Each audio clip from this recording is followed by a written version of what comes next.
Makeup shopping ain't what it used to be. How goes quarantine for you? If you're sick of binge watching Netflix, check out some of my old videos, re-uploaded for your pleasure. Michty Max.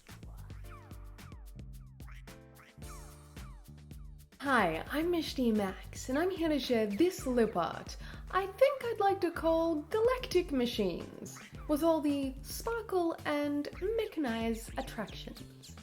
The idea all started when I found a breadcrumb-like trail of these little cogs in my garage, and the second I saw the shiny metal pieces strewn on the floor in a trail that seemed sprinkled down there just for me, I knew I had to stick them on my face. So here we go.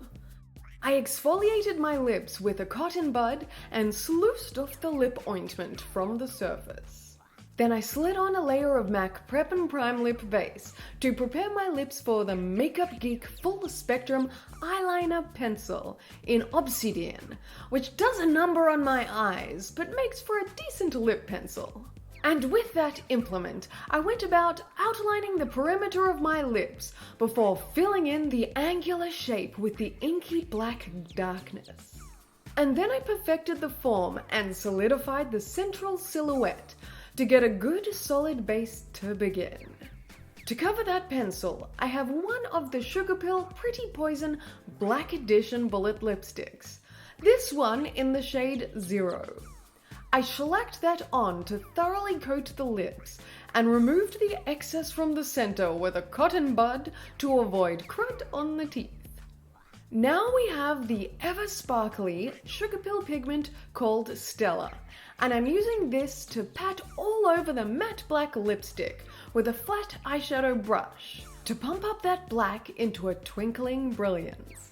To keep the glint going strong, I have the Lit Glitter in Back in Black, size 3, and their clearly liquid glitter base.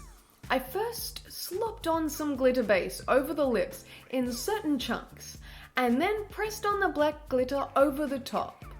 The liquid base tends to be very helpful in reducing glitter fallout, but not if you smear some black glitter on the side of your face. Either way, you just have to wick that crud away and keep going. I completely coated the flickering splendor, and then to perpetuate the flashy opulence, I turned to the Eye Candy Sprinkles Glitter in Jawbreaker, and used the lit glitter base yet again. I took the silver to turn up the spark in the center, and faded it outwards, patting the shine on and pressing the lips together. It was a sharp gradient, but that's all I needed it to be, and I kept it concentrated in the central area with some finger-plopping action. I used some Prozaid prosthetic adhesive on the end of a pointed cotton bud to coat the back of the cogs, and then let it dry a little, blowing on it before placing it about my lips with these tweezers. I chose the locales very carefully, considering the size of the wheels and where they would be best displayed on the medium of my lips. I tapped the cogs down with the back of the tweezers and my fingers to keep them where they ought to be, pushing them around a little, holding them down till they are stuck hard enough, and prodding them with the other side of the cotton bud dealie. I have these cogs of mystery that may be fairies' droppings after a night's work on the lighting in my garage, or simply washers to keep screws from slipping out of their threads left by gnomes or more probably men from the electrical trade. I kept adding as many cogs around the blackened glitter zones, flaring over the top lip in an arc until I felt the silvery areas needed a couple of machine parts as well. However, my dalliance with metallic decorations was not over, and I reached into my bag of tricks and pulled out these silver spikes that I love so much, and trying to fit them into my design. I smeared on some more adhesive to the center of select cogs with the point of the cotton bud.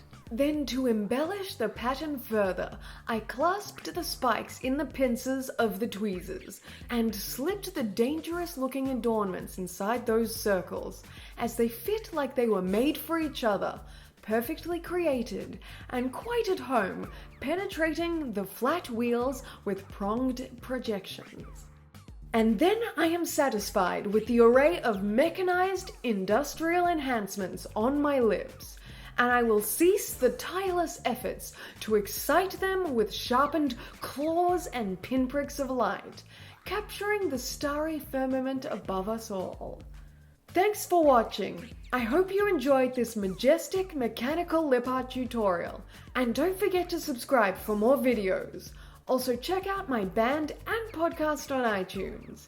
And if you want to send me a letter or something, I have my PO box in the description box.